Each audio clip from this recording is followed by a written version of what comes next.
unorganized here. Пичове, този микрофон после е за въпроси, да знаете още от сега. Yes. Okay.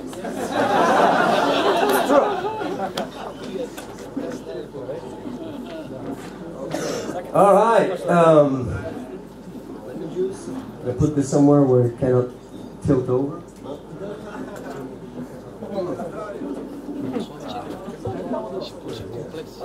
Okay. All right. Well, thanks for coming. My first time in this country, in this city, which is always nice and magical. We love that. I'm very happy that this time I can not only do a drum clinic, but we can also play a concert tomorrow with our band, Nerve.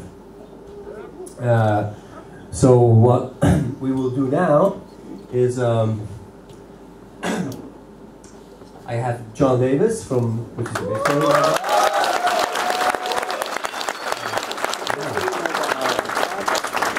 And you know, normally at clinics I use playbacks, and I always prefer to play with human beings, you know. So that's a really great opportunity. So I'll do things a little bit different than we'll do things at clinics normally. I guess we'll just play a little bit, you know, for like a couple of minutes, and then I guess I can answer any questions that you might have, right? So, does anyone, do you guys, all of you speak English?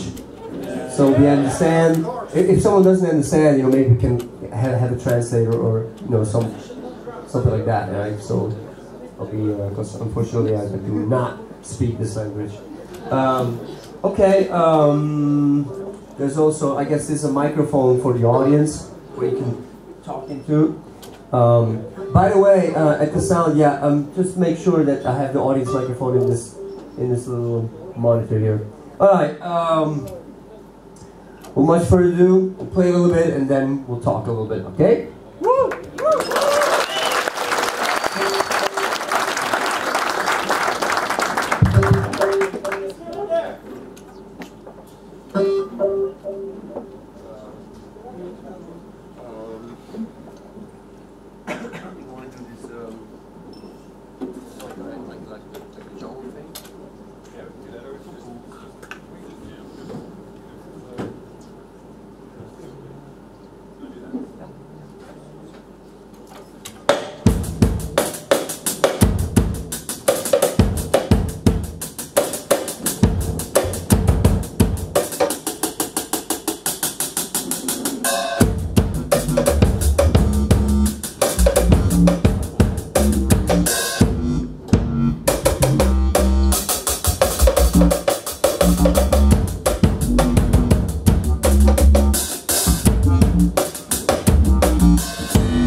Well,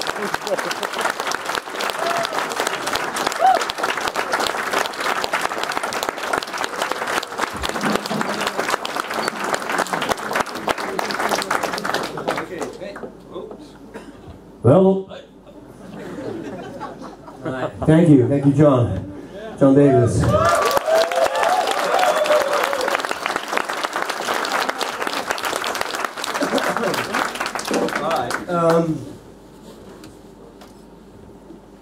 Are there any questions? Maybe we can make a little more.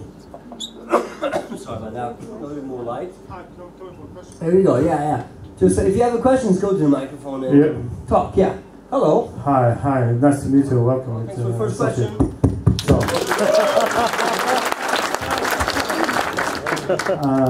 It's incredible to have you here and to see you in live performance. And I have, by the way, two questions. Okay. And one is, I saw you somewhere back in the 90s, in the middle of the 90s. You've been talking about the great late Buddy Rich and about his technique. I will tell you right now, I'm not the biggest fan from the Buddy Rich. In case I love the person, I mean the style, but I would like to know. I would like to know from him something what maybe you know much more about his technique, his incredible hands, and well. And so the second question is about the teaching. I know that you are teaching. I saw you that in the second piece maybe you change a lot of the match grip with a traditional grip. And I saw you also that you were working with very young drummers in the U.S. And do you have something from a gospel drumming? And what about the teaching these days? I know that you used to be. Can you repeat the last sentence? I didn't understand that. I told you that I know that you are teaching and you're working with very young drummers, and I think that I saw something from the gospel drumming and something like that. So I think that is a misunderstanding because I don't teach really. Oh, okay. It's my mistake. I'm sorry. Yeah. It's my mistake. All right. Well, first question, Buddy Rich. Well, first of all, Buddy Rich was a phenomenal technician, and this is true. And he got a lot of different. You know, I looked at Buddy Rich. I studied his playing and his technique. But his technique is as remarkable as it is. There's a big misunderstanding about it because there's a lot of guys that have hands. I mean, not a lot of guys, but Buddy was not the only guys who could do those things with his hands. Buddy was a really amazing musician too, you know, and he understood the instrument in its nature really, really well. And in his time, he really knocked down a lot of barriers, you know, and paradigms about the instrument, and he was really one of the modernizers of the instrument. Whether like he was a swing drummer, and then the bebop guys came after him, but what he did was really like he bridged the whole drumming culture between people like Sid Catlett and Chick Webb, and bridged that whole thing. Kind of, I would have to say, well, maybe also Gene Krupa, you know, he kind of took that concept. What made Buddy's technique being so astounding is that the sound that he produced with it. Because Buddy had like the deepest and the heaviest sound. But like a lot of other guys that could do the same thing with his hands, they sound very thin, and they never had this massive kind of like woo, you know, behind the drums, and that's one of the things that I'm starting to understand about Buddy Rich. Other than that, Buddy just really used all the principles of some of the great innovators, or the great, I just say like the great conceptualists in the 1930s on the drums, which was namely Billy Gladstone, who came originally from Romania and went to America, and he was one of the great orchestral drumming. You know, he did all the shows for the Ziegfeld Follies, and that was like out from vaudeville where this instrument kind of started. So it was Billy Gladstone. There was Sanford Moeller, which was a guy that was a drum teacher that was also like a very, you know, one of the busiest drummer of his time, that also played a lot of shows. You know, those guys are not jazz drummers. Jazz didn't really happen till the late 20s, and those guys in the 20s were already having all these chops. So Sanford Moeller kind of documented the Moeller stroke, which is kind of like the thing that goes from the wrist up and down, where Billy Gladstone came from the school of George Lawrence Stone, and George Lawrence Stone was the guy that started to understand that you have to kind of like get the stick, let it bounce, basically. So the Gladstone, George Lawrence Stone approach and the Moeller approach, Buddy Rich really kind of got those things together. Where like a lot of other players, they go, oh, I'm a wrist player, I'm more a finger player. Buddy used everything. So it kind of became like a paramount example of what you could do at that time. And Buddy Rich started to play drums when he was like, I don't know, when he was a kid, and when he was 5 years old, he was already a big superstar. It was like Shirley Temple. It was like one of the most famous, you know, famous child actors or musicians like vaudeville in like Hollywood. So what's interesting, Buddy learned those things because Sanford Moeller and Billy Gladstone and George Lawrence Stones, they were the drummer in the orchestra of the theater that belonged to his parents. So he saw them every day. So he became just, he was born to play this instrument, right? So I encourage every one of you, you know, right now we have YouTube. You can get everything. Everything is there. If you will find, if you can open up, you know, to understand the music that those guys created, you know, as far as back as like Louis Armstrong. Louis Armstrong was the most radical musical innovator in the past 100 years. You know, like you only can understand that if you understand what the music sounded before Louis Armstrong. You know, try to find out what music sounded like before Louis Armstrong, and then understand how music started to sound after Louis Armstrong. Like nobody had that impact. Nobody, you know. It's like Stravinsky, and they all made contribution that kind of like Mahler kind of made, you know. So that radical change was amazing, you know, what those guys did. And the only thing that happened afterwards, and nothing really happened like this. This was like, that was the Mount Everest, bang, you know. And after this was, oh, we still had Elvis and the Beatles and Hendrix and some other things. But so if you understand the contributions of those musicians and like drummers, like, and before Buddy Rich there was other guys, yeah, there was Chick Webb, and you understand this music, you will understand much more. And what I have to say about that, I know it's not easy for someone that, like, you know, like Slipknot and George Orison to understand what like Buddy Rich does. But wait, no, George Orison is a really good drummer, you know, and that's all good. But if you want to, you know, like the time where we live is the fulcrum of the presence, and on the fulcrum of the presence, you know, we have like a seesaw where this part is the future and this part is the past, right? Now, if you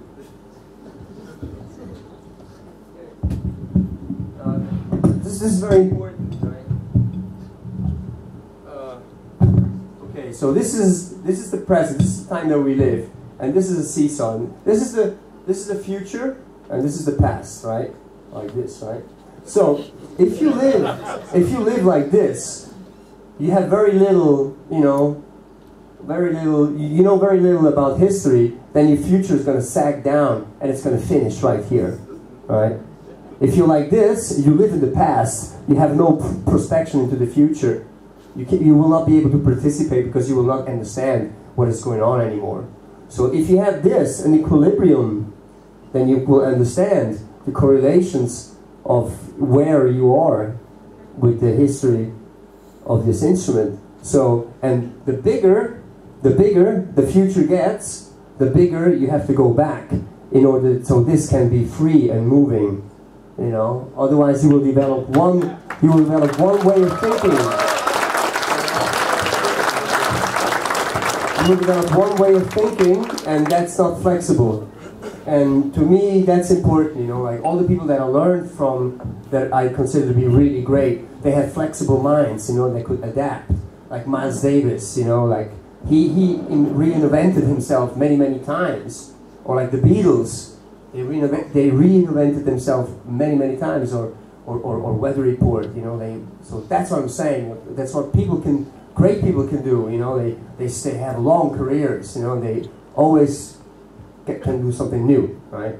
So that's why I'm very much interested in what people like this did, like, you know, and Buddy Rich, and you can just go to YouTube and see what he did, and then I don't have to really explain anything, because on my DVD, I explain all the techniques that like Buddy did. You know, like when Buddy Rich just went like, did something like this.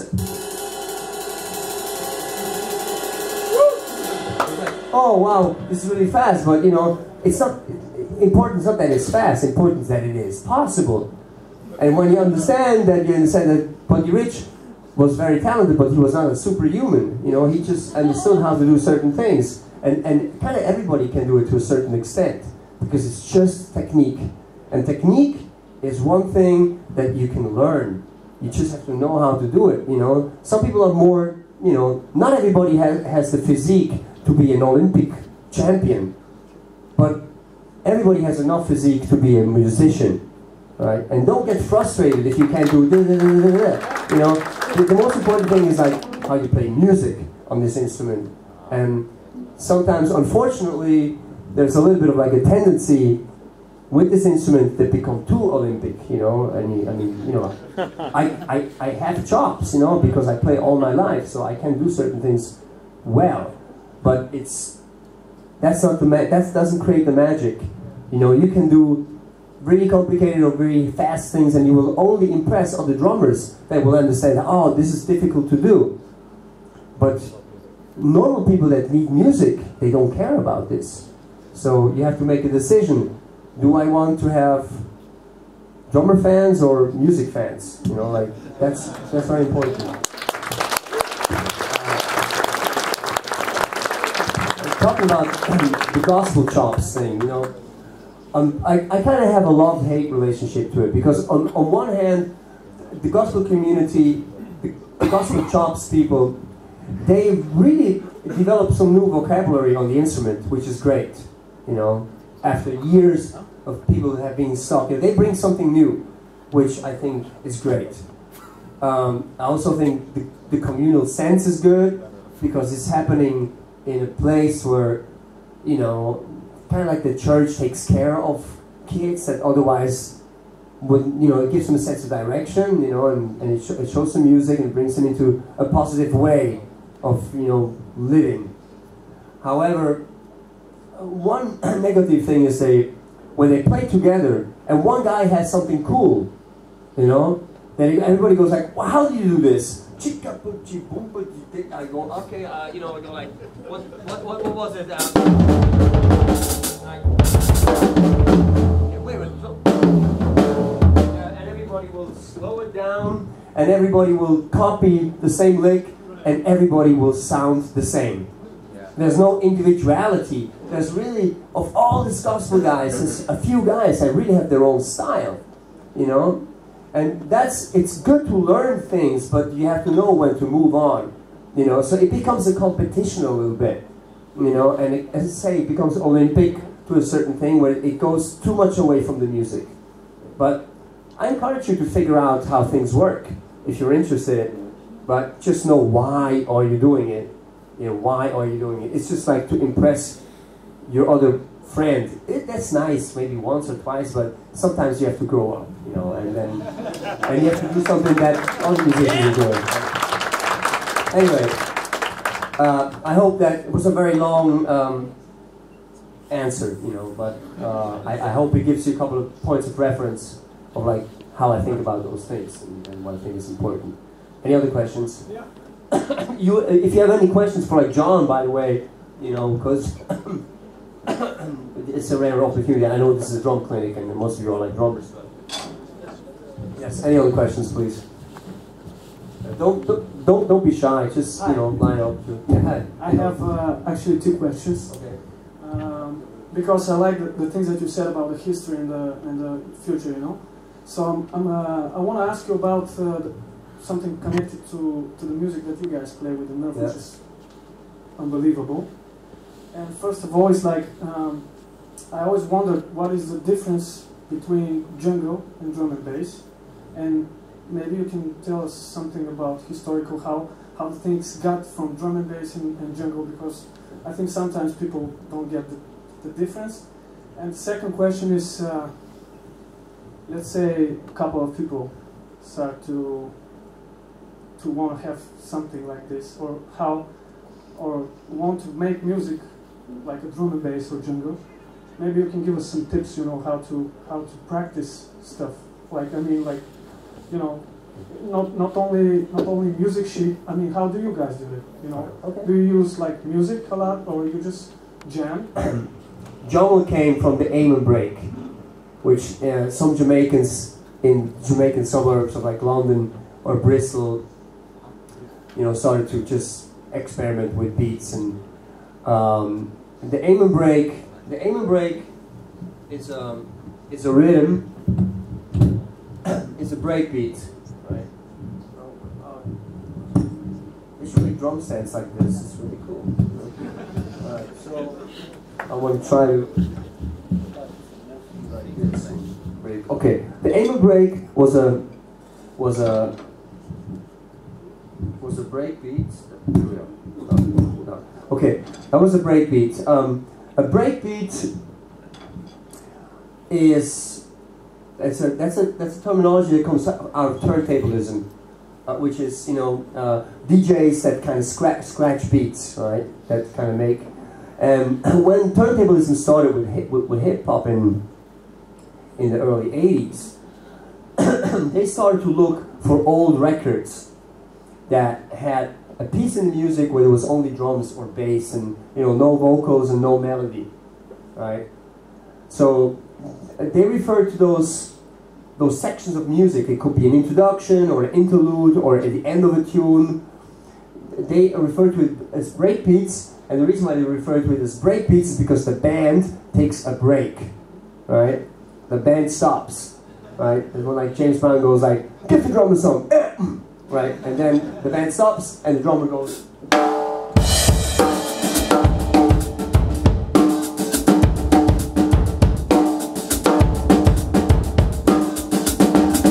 Okay, that's a breakbeat. Another breakbeat is like when the levee breaks, you know.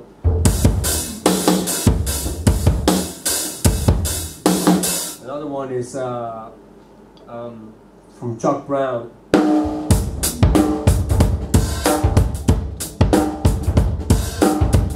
There's many breakbeats. Some of them are samples, and some of them are like programmed, like Sucker MC from like Public Enemy, like.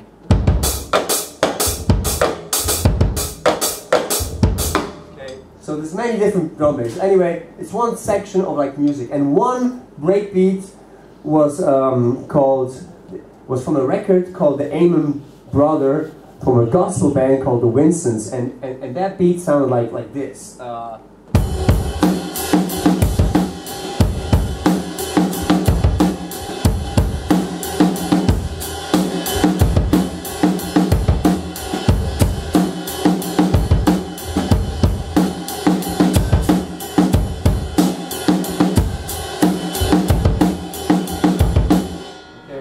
Very popular, like the Beastie Boys used it, Public Enemy, and so on and so on. And they took this beat and they were speeding it up on the turntable, on the Technics direct drive turntable. And when you put the maximum speed, accidentally that tune ends up at like 158 BPM, which is not that fast really, but it can. And when you turn the record, when you play it at like higher speed, then also the speed goes up of like the pitch. So it kind of was, this happened like.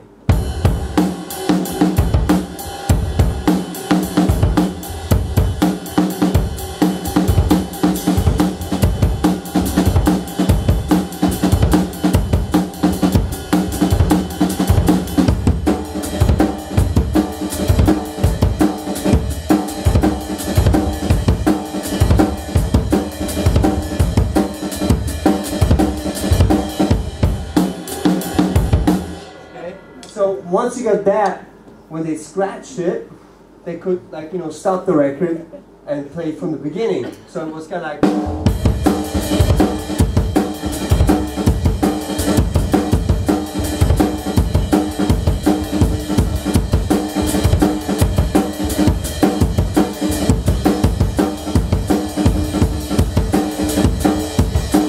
So they always played from like the beginning, but they could also cut it up. Once they put it into the machine, when they stopped scratching it, then they could bring the tempo up even more and make it faster, go to 160, go to 170, and take out all these, it's like a little sentence, boom boom cha cha cha boom boom cha cha cha boom boom cha cha cha. They could go boom boom cha boom boom cha boom boom cha They take the little words and they make new words with it. Okay, so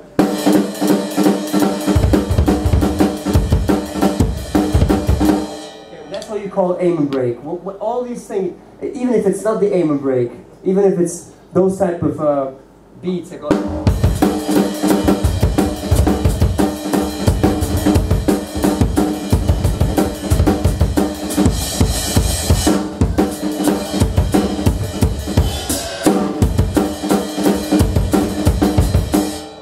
They use all different things, you know, speeding it down, as like slowing it down, using different samples.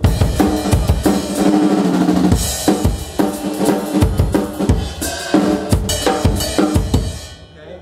And that creates that thing. So this was referred as like, when that started to happen and become comfortable, someone referred to it as jungle, you know.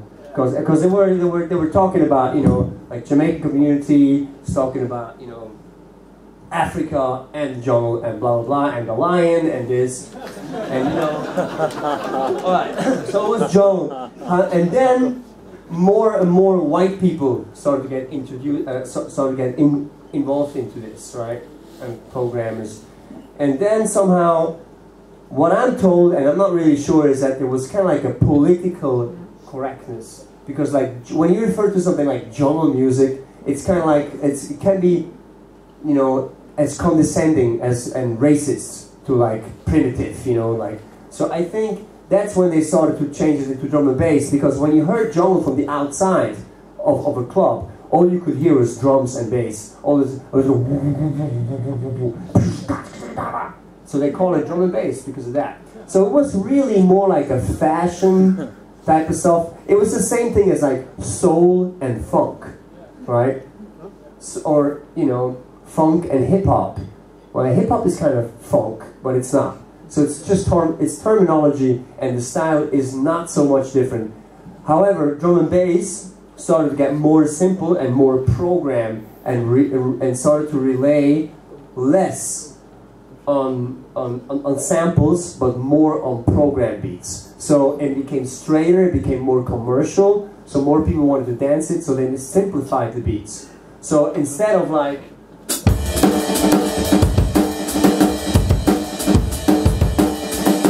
was less subdivision, it was more like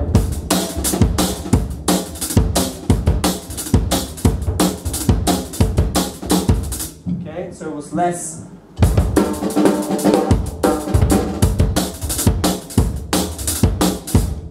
more of it. So when you refer to drum and bass, usually you refer to this type of beats, more like a 2 and 4, boom cha, right? with all the variations.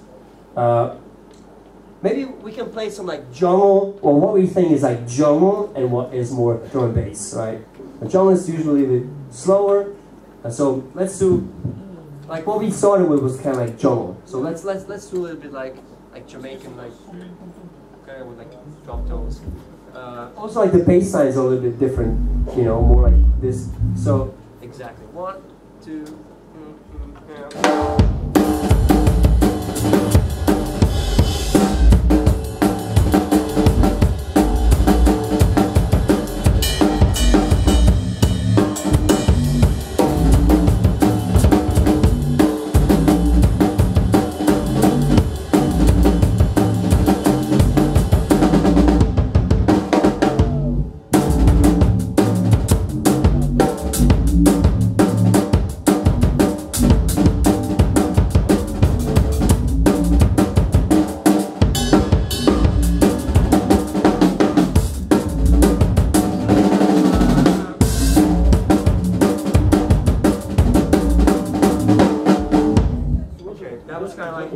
Jungle style. The bass is more like this, so a little bit more aggressive and maybe a little bit faster.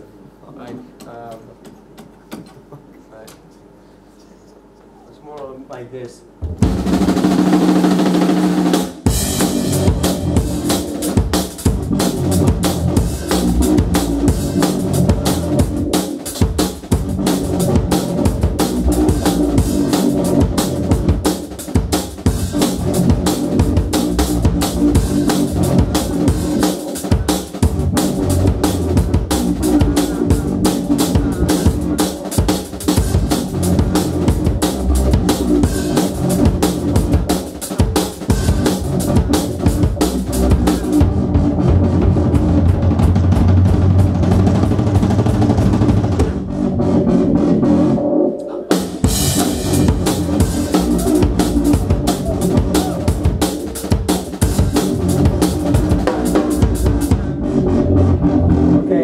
That's more like drum and bass.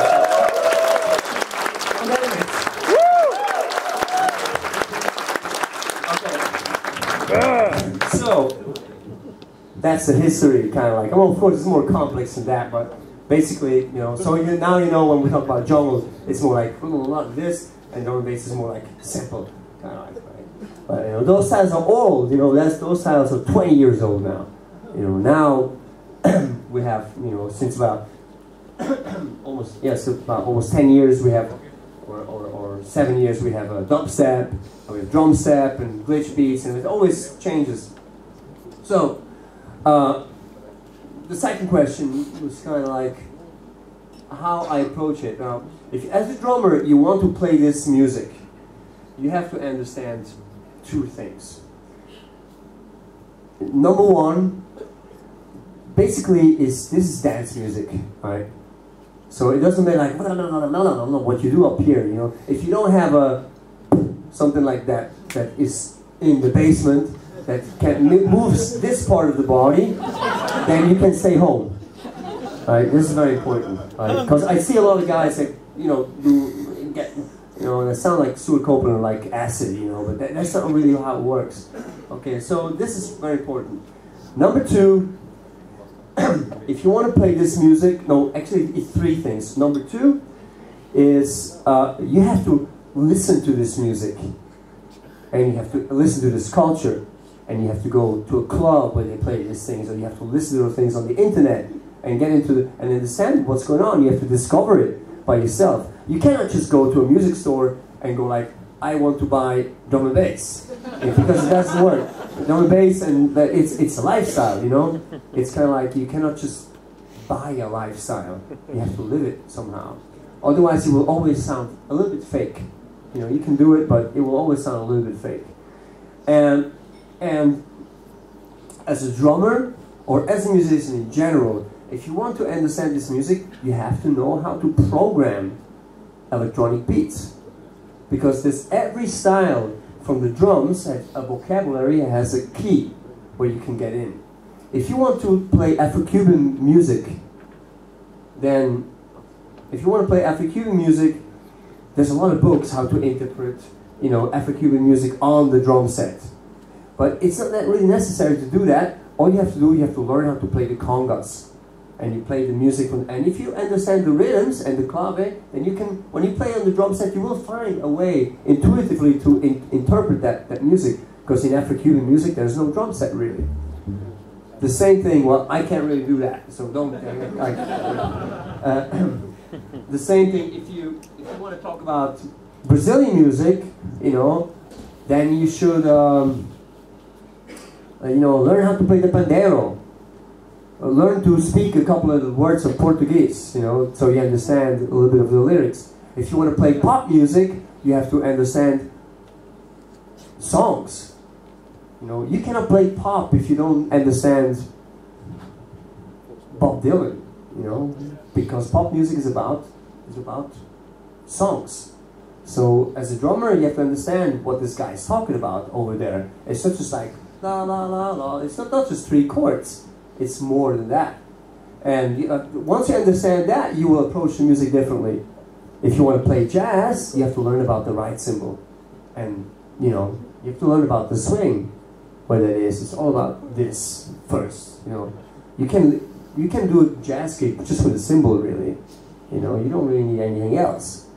The other thing, you know, so every music has a point of access where you can go. And electronic music is computers, and it's how to do those things. So when we approach music, let's say, let me show you something. Like, let's say if we approach a bass line and a drum beat, the same notes, with, like, you know, not with the electronic vision, not understanding how electronics sound. It could sound like this, right?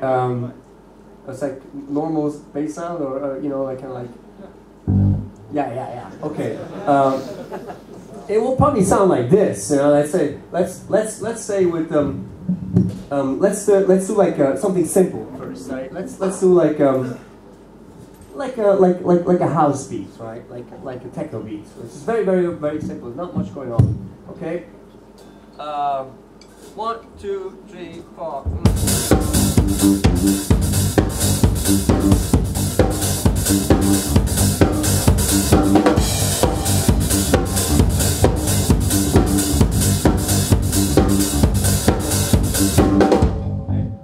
That works, you know. It kind of sounds like 1970, you know, disco beat, right? Now, if we want this to sound like an electronic track, you have to change something. So the first thing that we're going to change is the sound of the bass, right?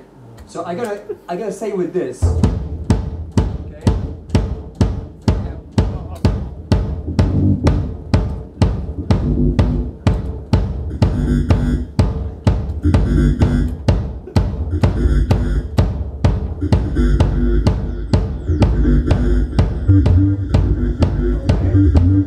Now I have to change a couple of things in the way I play the drums. This doesn't sound good, really. Let's take the sound, like a hand clap sound. Okay? And if I play the hi-hat too loud, it doesn't sound good, so I have to go to the balance.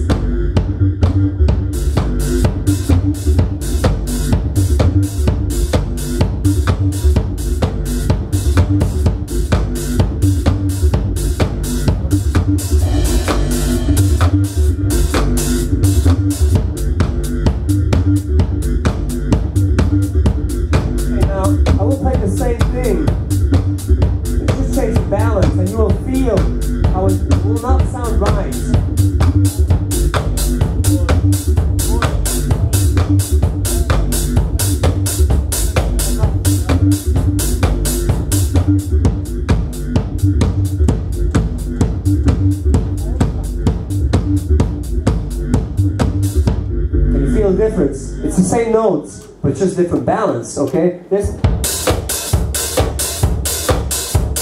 doesn't do it. Okay, so all these little things. Now, for instance, the downbeats, if I play like a cymbal on like the downbeats, let's go and I go like this.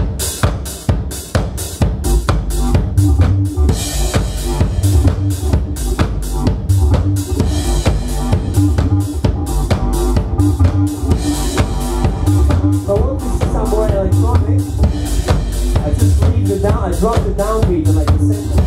It'll make it sound more like funny. Check it out.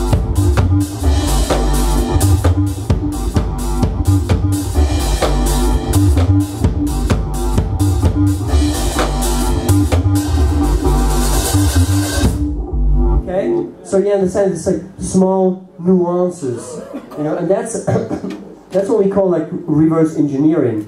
So when I program a beat, I don't think about rudiments or anything. If it's something simple like that, I just go like, okay, I program the bass note. Like, does anyone have a drum machine or a sequencer? Or there's very, very cheap, you know, I mean, you can almost, there's a sequencing programs which are for free, you know, you can download them. What's like a free thing that you can get? Huh? It's like that. Okay. Now maybe one accent.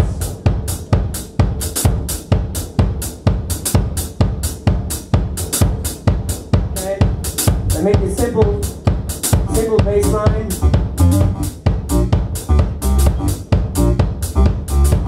Okay. And I add a hand clap.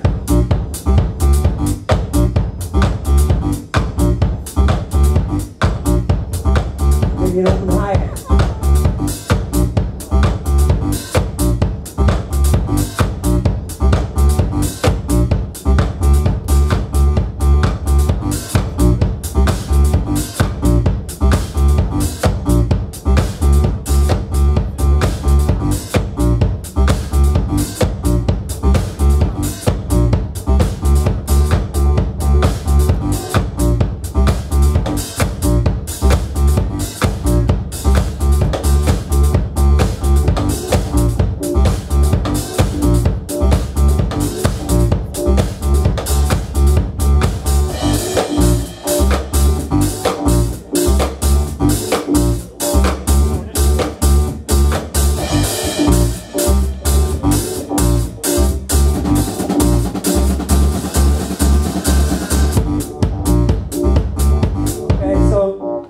When I play those type of things, I always see on the grid, you know, I don't see rudiments, left, right, left, but I see like little notes, more dots, as an extra dot here, you know. So I think that's very important if you're a drummer and you want to play those things, or if you're a bass player, as a matter of fact, you know. Like you have to know how a synthesizer works, you know. It's like this whole rate that like John plays, that really comes from understanding synthesis. You know, this is like a little mini synthesizer in a way, you know, that is like put together. So, and it's not so much in the notes. So let's try the same thing with like, let's try the same thing as like a drum and bass, or like or let's say like a drum and bass or like a jungle beat, right? Let's play jungle like with the musicians, you know, or I kind of say like just like the way we should not approach it, right?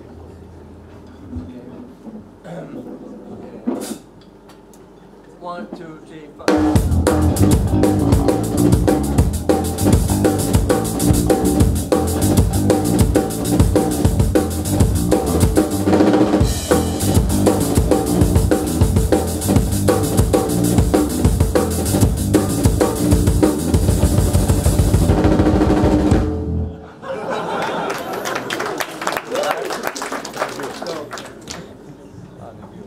I'm going to use the same bass line, which is actually pretty stupid, but we're going to try to make that work with the same beat, okay? Okay, let's work with the bass line first. Okay? And I can go.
exercise. Okay. So it's a lot of the nuances, you know, like you have to understand like how I could not do those things if I would play with the same, you know, I only play as loud as I have to, you know, like people like, oh wow, how do you have the stamina, you know, to do those things for like 2 hours? And I say, well, because I don't extend my capability. You know, it's like an open hi-hat is a really bad place to waste your energy, you know, because at some point it's just not going to get. I see a lot of drums go like.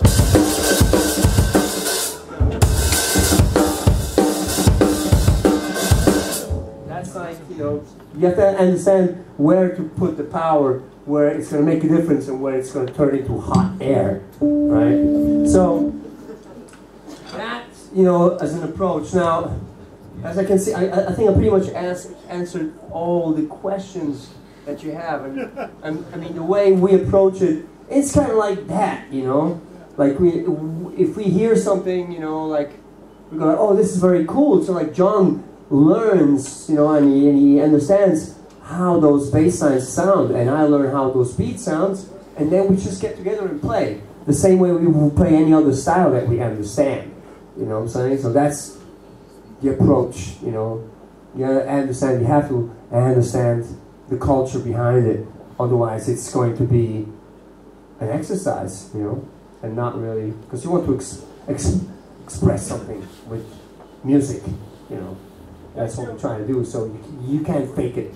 Like this is not an exercise of like, you know. It's always good to be versatile and know about as many different styles as possible, but in the end you have to do what you love, you know, and this is something that we love, so that's why we're good at it, you know, because we spend a lot of energy in it, you know? Yeah, I think that was that. Okay. Any other questions? Say what? Here we are, yes. Hello. Hello. It's nice to have you here. It's very nice to be here. Yes. Can you tell us a little bit about the thing you use on your snare drum on your left? This? I don't know it. The rings or yeah, I don't know. yeah. Tell us a little bit about it. Okay. This is a prototype. It's something that I work very closely with Sabian on like development of like new ideas, and you know they did it. My signature symbols, and by the way, those new Omni symbols, that's also something that we created together, which is basically, it's the first real crash ride, so it's a symbol that I crash, but I can also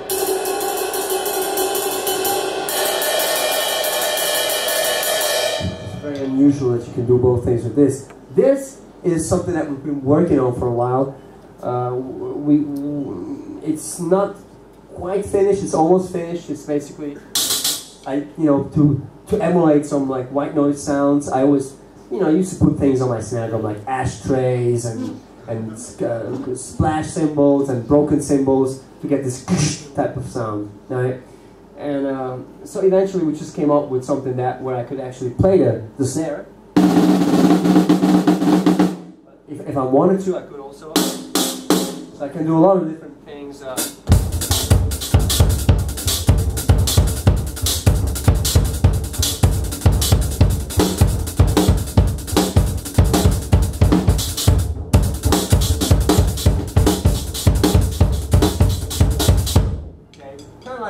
kind of like the sound. What it is, it's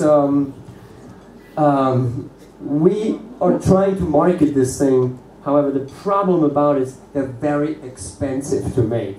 They're very expensive to make, and we're trying to find a cheaper way to do it that still sounds good. Because we tried to make it to sound cheaper, and then it sounded like an ashtray. And if it sounds like an ashtray, you can use an ashtray as well. So you don't need to spend even then 50 bucks is too much for something that sounds like an ashtray. So we have something that sounds very good, but it's very expensive to make. So we're trying to find a solution to bring the price down so we can actually market it. We might put out like a limited edition for it, but I don't really know. That depends on how they want to proceed with this project.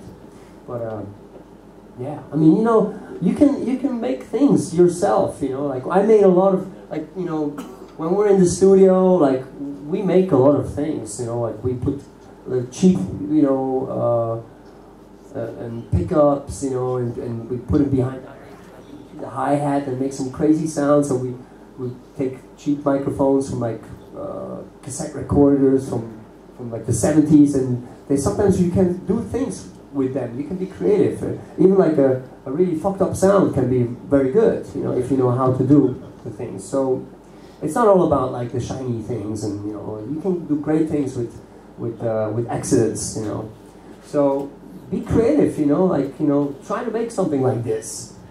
As, you know, if you cannot afford it, or if it's not out yet, you know, like go with the sound, you know, do something. I did things like this all the time, right? That was a short answer. Okay. Anyone else?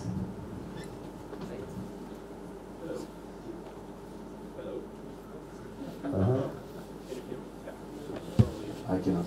Okay. Because of the Yes. looks. Okay. My name is Kirill. How you doing? I'm orchestra and classic percussionist, more than a drummer. Anyway, I did something stupid. What's that supposed to mean? You are a drummer. Okay, I'm a drummer, but not this kind of not a drum kit player. drum kit player. Yeah. So anyway, I did something stupid with my hands 2 years ago. With your experience, with your technique that you have, it means that you need to practice a lot. And my question is, have you ever did something stupid with your hands? Because you're a skinny guy, and most of the drummers had, you know, hands like my legs, actually. They are pretty tough guys.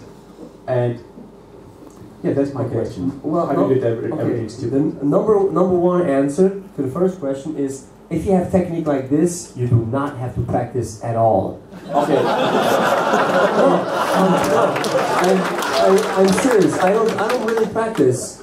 Not because I don't need to practice, because I need to practice. But you know, I kind of play a lot. I'm involved always, and I have music. You know, if I'm home, then I'm doing some things. You know, or I'm working. I'm learning new repertoire, or I'm working on songs, or we're mixing some stuff.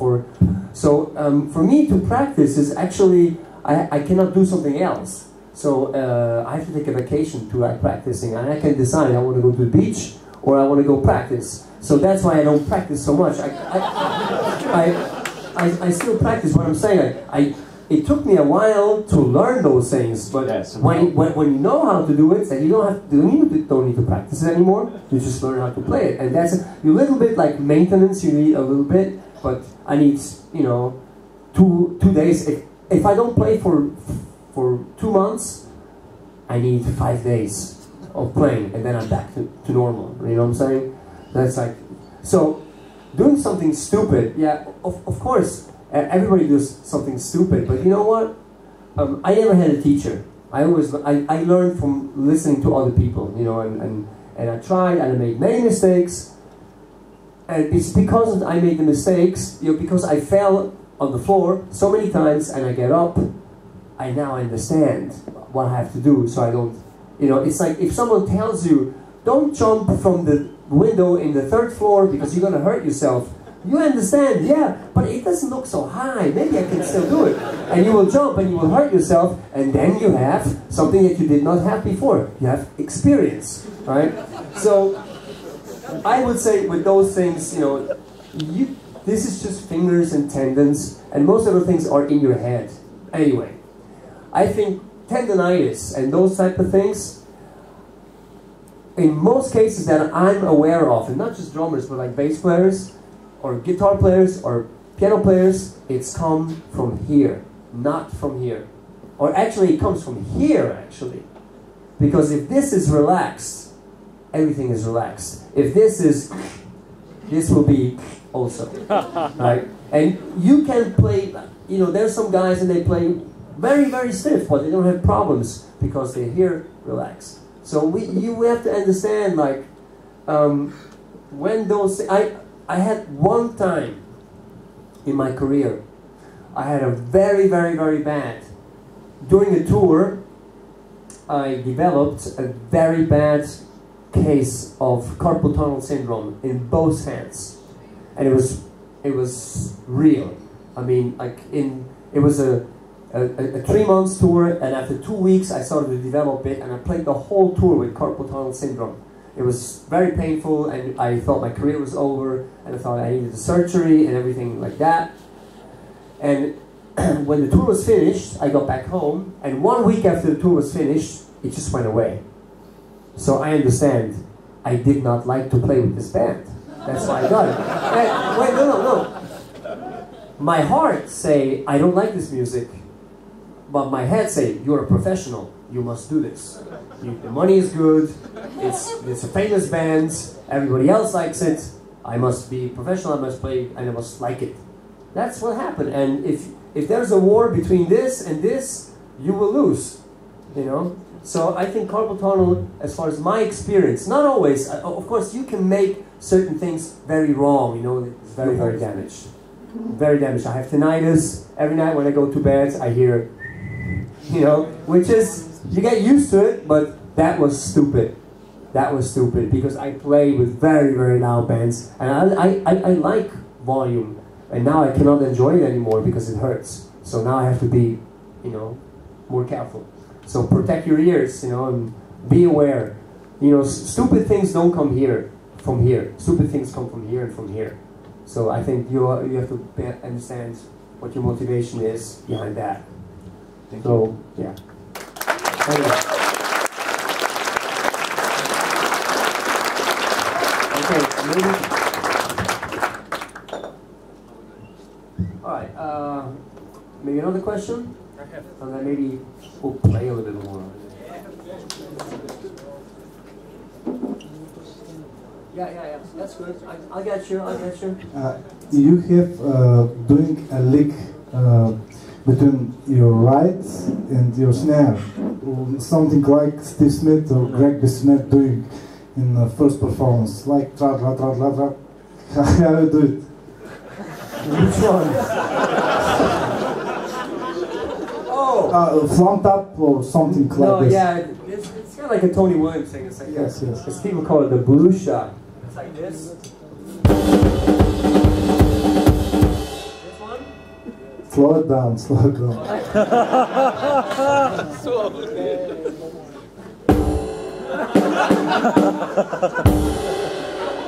Thank you. Together. Yes.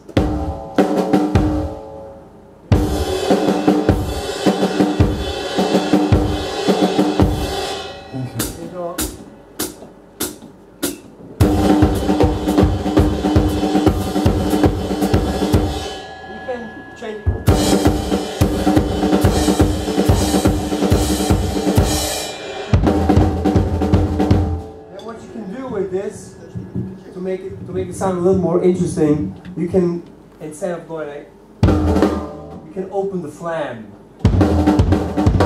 right? So it's not.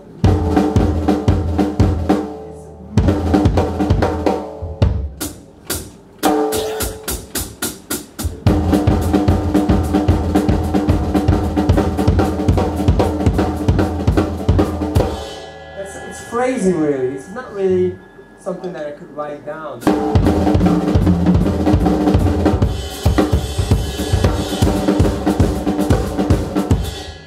That's really a lick I got from Tony Williams, right? It's one of the few things that I can't resist not using.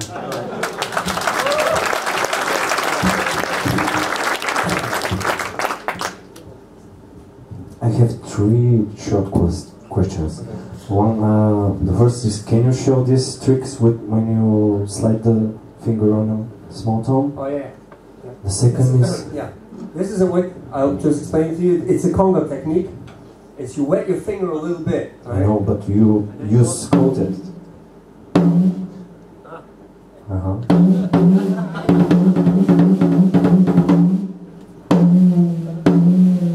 When you start from the ring, from the center? Yeah, no, from here. You start outside. And what you do, you can practice. You have to practice on like a glass table, or like a porcelain, or and when he does this sound like that, it's like this. Right? When it's like, but that's the same thing. So you do it on the tone. It's not very difficult to do. You just need the right pressure, and not too much, not enough. You know, you have to practice a little bit. Like one afternoon, you can do it.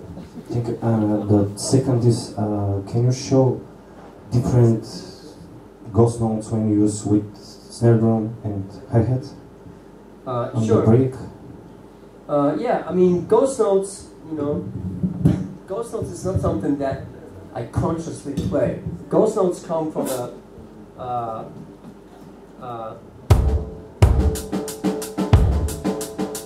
if I play, like let's say, 60 notes subdivision.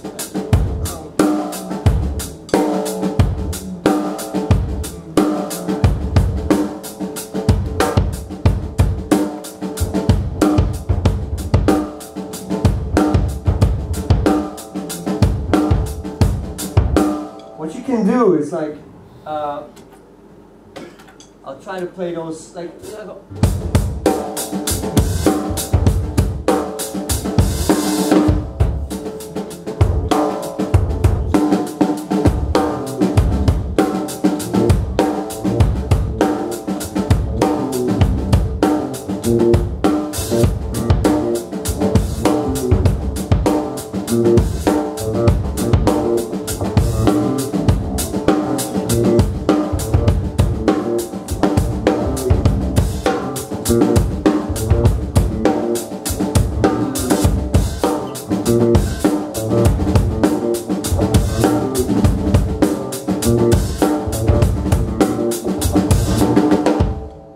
Same thing with like a shuffle thing. Like. I have one specific question. When you play doubles, yes? Fast doubles, and you play triplet on the hi-hat,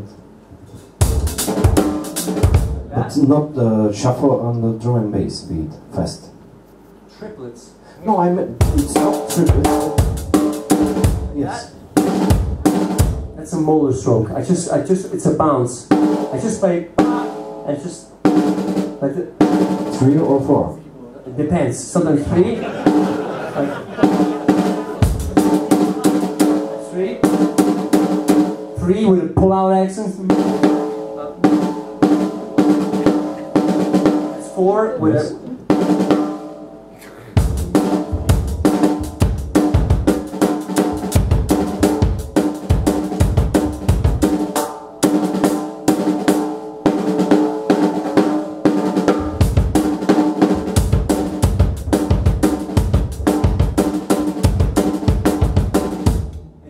It's a pumping motion. That's really how I do it. We must learn Mueller.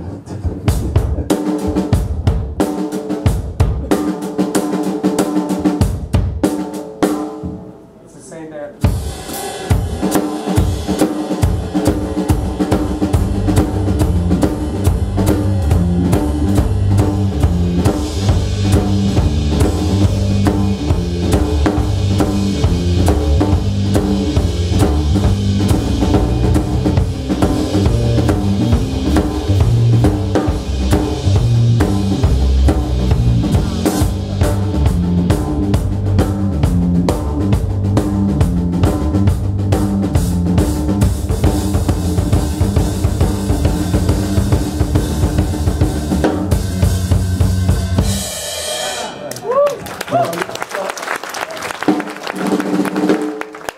I don't really think about ghost notes too much because they're ghost notes, you know. They're not like you're not supposed to like think about that too much. Those almost happen like almost like naturally, you know, like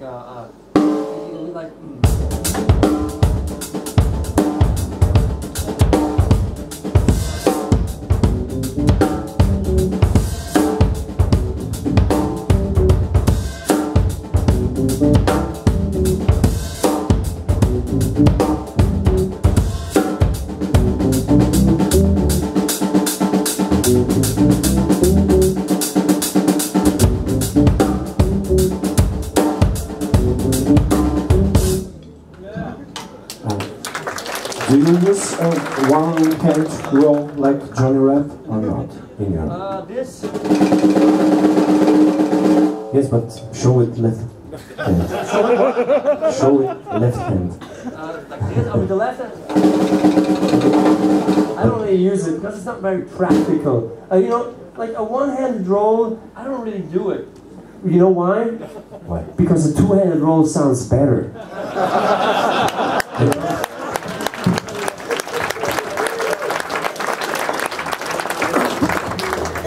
Hello. Yes. I have only one question. Yes. So, I think we know that you have very fast foot. So, can you play for us some beats with triplet technique in your foot? Triplet. Triplet technique?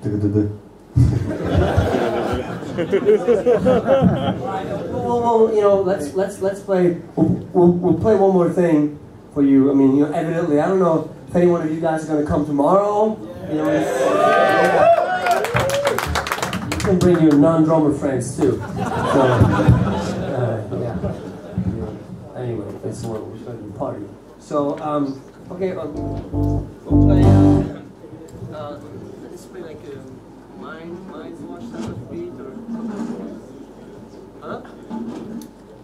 Yeah. Well, okay, whatever, like dubstep. Okay. Yeah. Okay. I'll do a couple of things on this. All right. Huh?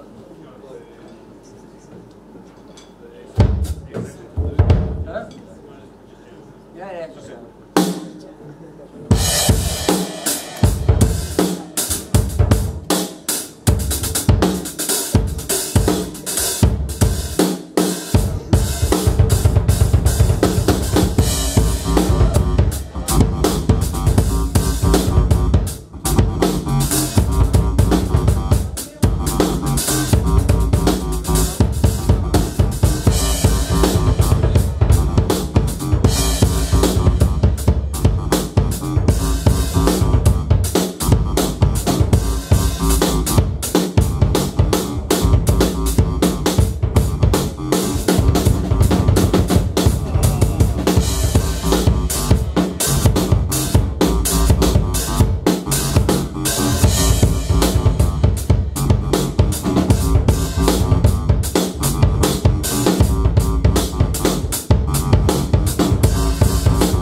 Well, hey.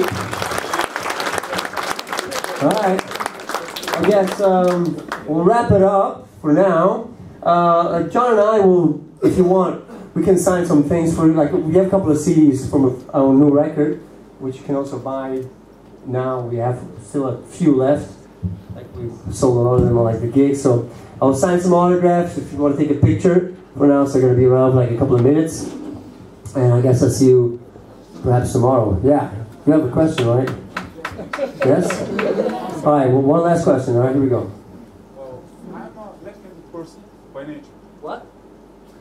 I'm a left-handed person by nature, so my stronger hand is the left hand. But when I started playing the drums, I started playing on kit, which was this camera, and I lead with my left hand. So I keep wondering, did I make a mistake? No, you're fine. If you feel fine, it's okay. Don't play the way you feel. That's okay. No, it's great. You know, you have advantages. If you left hand, John is left hand, he plays the right-handed bass. That's good. Don't make it too complicated. You know, no, it's fine. Yeah.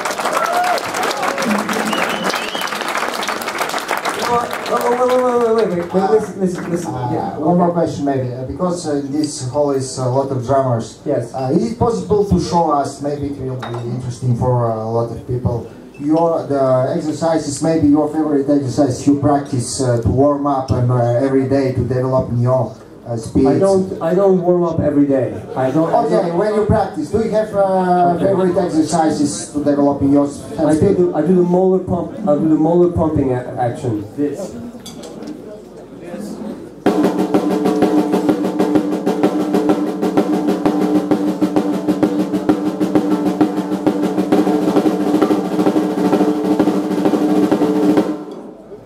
That's really what I do. And I warm up very slowly, not too fast. It's all on my DVD. I explain all these warm-up techniques. Okay, thank you. Yeah. Listen, I understand like you have more questions. You know the problem is there's a band playing after us and they want a sound check. So we must respect their time and their opportunity to sound check, because if they don't sound check, they will sound like shit tonight, and we don't want that. Right? Okay, so we'll do a lot of music tomorrow, okay?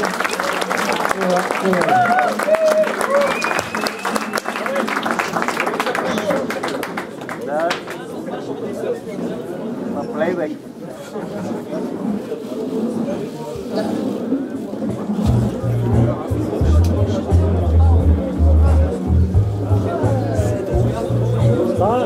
Стигнаха и батерии, и памeti.